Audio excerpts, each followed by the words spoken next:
Hey everyone, welcome to my channel. If you enjoy content that's clear and actually helpful, don't forget to subscribe. I share videos you can really use. Let's get started. This video will guide you through setting up your Yahoo Mail account directly on your iPhone. It's a straightforward process that integrates your Yahoo email with your phone's native Mail app. To begin, locate and tap the Settings app icon on your iPhone's home screen. Once in Settings, scroll down until you find the Email option and tap on it.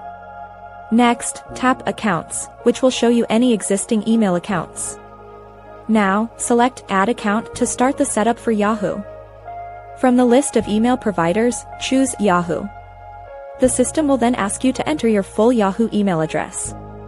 Type it carefully and tap the Next button. You will then need to enter your Yahoo account password into the designated field.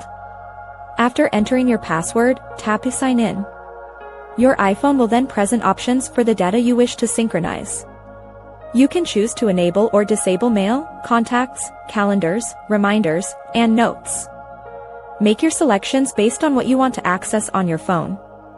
Once you've made your choices, tap Save in the upper right corner of the screen. Your Yahoo Mail account is now successfully configured and added to your iPhone. You can now open your default Mail app to view and manage all your Yahoo emails directly from your device. This method ensures seamless access to your Yahoo communications. Thanks so much for watching. If you liked the video, tap the thumbs up, hit subscribe, and ring the bell so you don't miss anything new. See you next time.